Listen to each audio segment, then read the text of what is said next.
Welcome back, bookworms. I'll start this video with an apology. I haven't been here for a long time. I was away, I was abroad, and then I came back and I became so sick. I couldn't move, I couldn't do anything, let alone film a video, and then I technically got better, but my voice was still gone, so obviously I couldn't do a video, and I can still feel that my voice isn't 100%, so sorry for it being a little weird.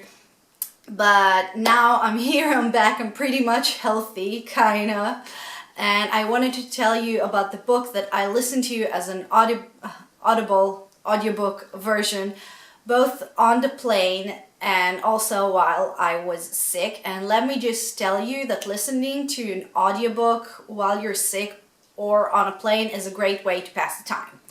So the book that I was listening to was Career of Evil by Robert Galbraith, which is, everyone know that already, it's the pen name for J.K. Rowling.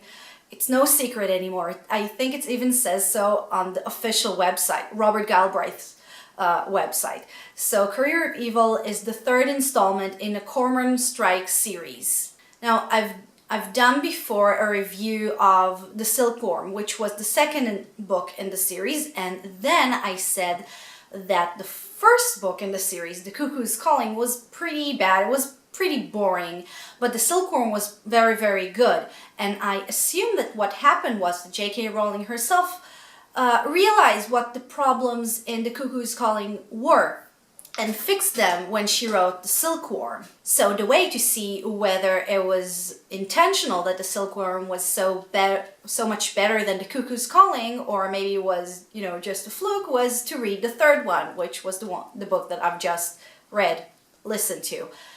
And if I had a scale to compare all three books to one another, then Career of Evil will probably be somewhere between The Cuckoo's Calling and The Silkworm. It wasn't bad. I'm not saying it was bad. It was definitely not as boring and slow as The Cuckoo's Calling, but it was not as good as The Silkworm.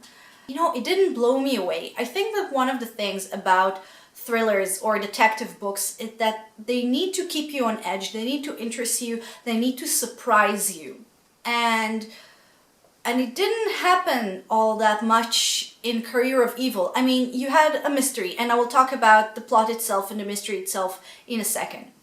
You had a mystery, you had suspects, you had clues, but it was kind of going back to The Cuckoo's Calling, which was very old school like detective, which I'm a huge fan of this genre. If you've seen previous videos, you know that I'm crazy about Agatha Christie. But there is a problem with writing a book like that in today's world, where we have so much technology and we have fast cars and we have internet, and it's a little bit problematic to write a story like that, which is 100% detective, walking around asking people questions without any bit of action. It was a little slow. As I said, it was a little bit going back to The Cuckoo's Calling, but it was not as bad as that one. So it was kind of in the middle. Now I'm going to talk a little bit about the plot, and obviously without any spoilers, and talk to you about what really bugged me in this book, which, you always have this one thing that really bothers you, and I had one with Career of Evil, and there is a chance that you will read this book and you will not be bothered by it at all. So, in the book itself, plot-wise, it's a very personal look at Cormoran and Robin's life. And they are not being hired to solve any crime. Instead, Robin gets in the mail a package which has a severed leg of a woman inside.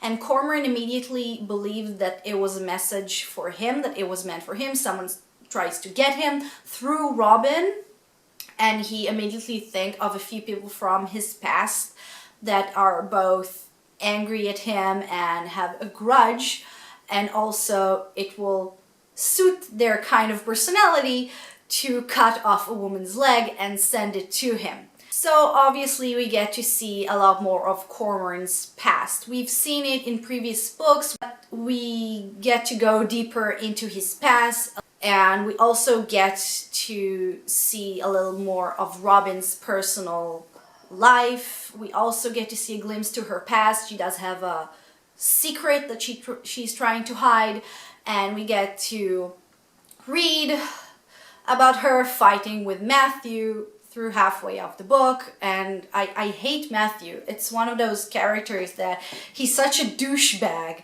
and ever since he first appeared in the first book, I hated him, and the fact that he appears so much in this book just annoys me. And it's half of this book is Robin and Matthew fighting over the wedding, and Robin trying on dresses and thinking of flower arrangements for the wedding, which is fine. It's fine because this book is, as I mentioned, very personal. I don't know, I think this aspect was very interesting on one hand and kind of relevant because we got to meet Cormoran and Robin in 2 books already, and now we get to see really who they are outside work. And that was very interesting. But on the other hand, because it's a thriller and it's a detective book, it was also a little annoying at times. But the part that actually bugged me, yes, we haven't got yet to the part that really bugged me, but what really annoyed me, and it has something to do with the whole theme and what they just said. It was a little too much about their personal life and too little about the mystery itself, because since it has to do with Strike more than Robin is cool, she's relevant, I love her, I love the fact that she's kind of growing as a character, great. But it was more about Cormoran's life. So I wouldn't mind seeing a lot more about Cormoran's past and Cormoran's personal life than Robin's, because the whole dealing with her wedding was, relevant and all, but not so much.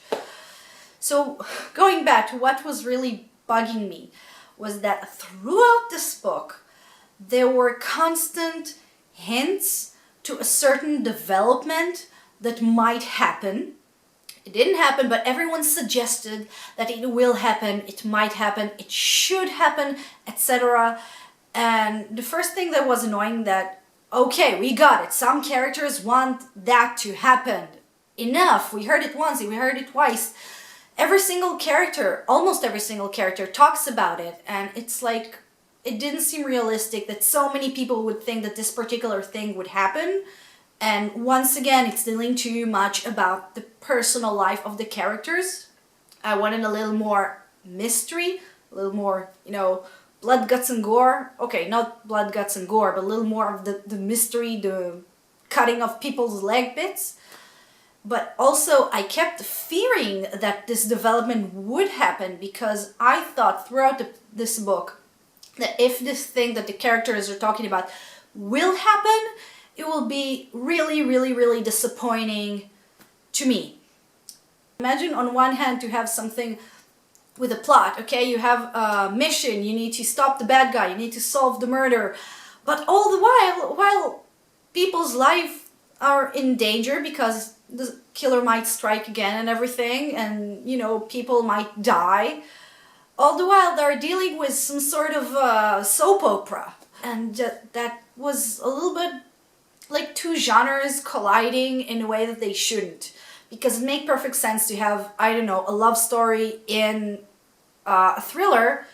It's perfectly fine, but it was a little unbalanced, and it was really, really annoying.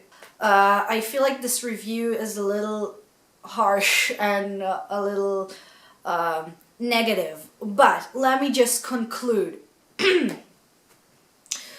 This book isn't bad. This book is a cool mystery if you want some cool detective story to pass the time. It was interesting to see a little more about their private lives, but I already said everything that I'm going to say right now. I wanted to conclude, but I'm just repeating myself, and this video is already a little too long.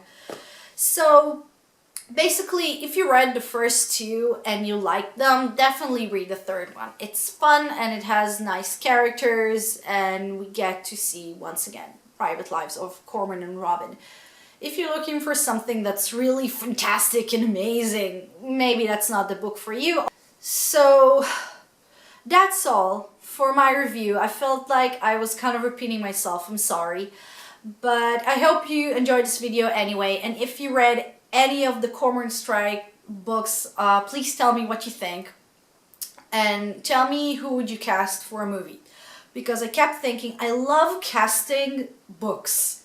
I love imagining the characters as real life actors, but when I was trying to cast this one, I casted Mark Ruffalo and Rachel McAdams as Cormoran and Robin, and they're Americans, and we need British actors for this one.